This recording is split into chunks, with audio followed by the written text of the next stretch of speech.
I want to talk to you about why this field is exciting. There are very few CISSPs. It's a new C-level thing in the organization. That means in most private organizations, it's now equivalent to the chief financial officer, the chief operating officer. The reason the CISO is becoming so important to institutions, the reason it's becoming such a critical position is it's the perfect fall guy.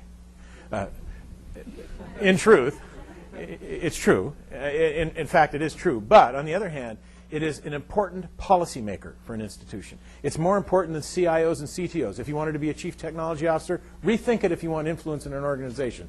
If you're a CTO and a CIO, yeah, you got the budget for technology. You can give the organization the vision where technology needs to go, that you might want to go to these handheld, masterpieces.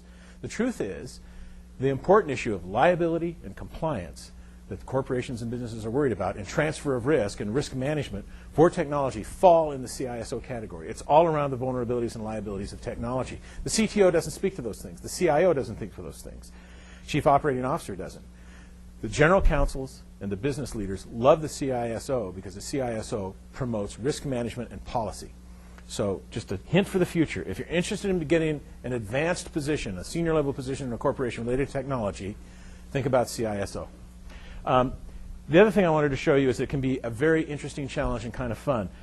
A lot of people know that the mission of security, the traditional industry mission, is confidentiality, availability, and integrity. I mix that up. Usually they say CIA, so you remember it's part of the CISSP test. So I break it up so it's CAI. But confidentiality, available, integrity are the three objectives I always have when it comes to any problem I'm faced at the university. If they come to me and say, Kirk, the University of Washington Husky Stadium is buying a brand new credit card processing transaction service for game day. What are the objectives of security? What do we need to worry about with a vendor? I say, well, we have to make sure that all data handled on it and all processes associated with it have integrity, availability, and confidentiality.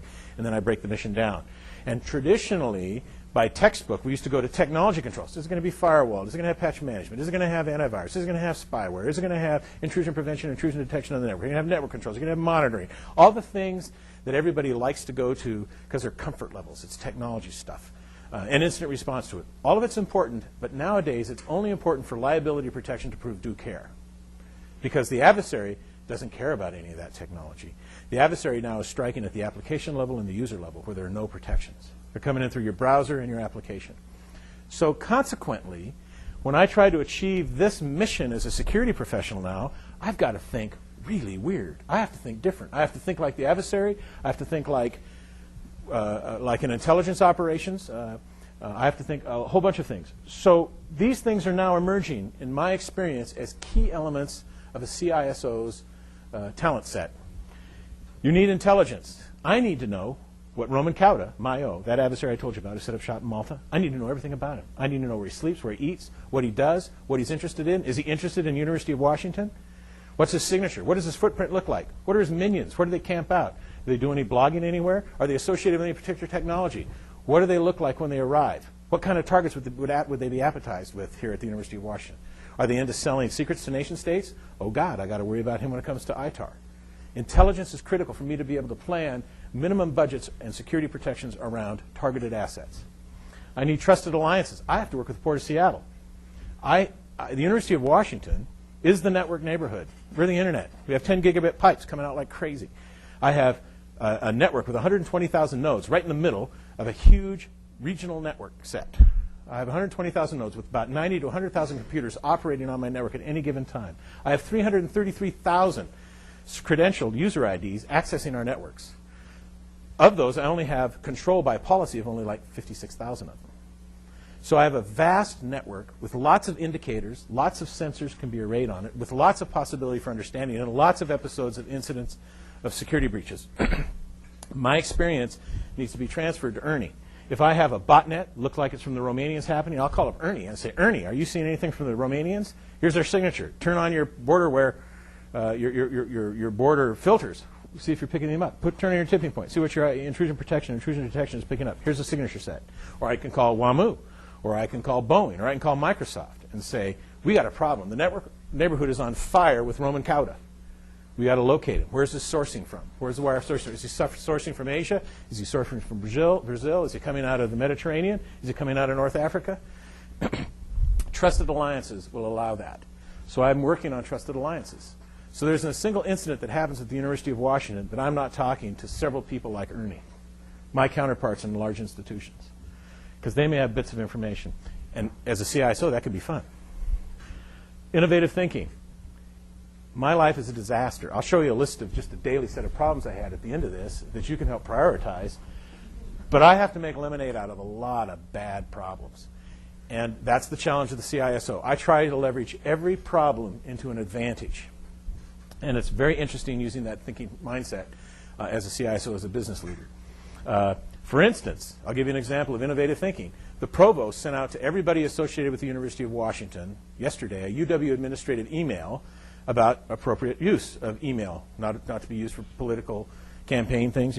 Many of you got that email. Well, at the bottom of it, it had an email address to contact. It was mine. And Weldon Irie called me up and said, "Kirk, do you mind?" I said, "Well, it's nice you recognize me, but what army of people am I going to respond to 54,000 email questions?" So I used my innovative thinking, and I said, "You bet, put my email address down there. I'm going to get an interesting opportunity to meet people who care about technology and who are thinking about technology implication." It's still a pain in the ass, but I'm working through it and coming up with some very interesting conversations with some very powerful thinkers on campus. Risk management. This is the wave of the future. Let me tell you, it's all about liability protection. It's not a question of University of Washington getting compromised. It's a question of when, and can I make it hurt as little as possible. I have to take $1 million problems and shrink them down to a $1,000 problem. I have to manage my risk. And risk management involves a whole class you'll be taking, and there's some experts that will come in and talk about it. But one of the big things I do now is transfer risk. I push risk back on everybody. There's no hot potatoes in my hands. I throw them back faster than anybody else in the world.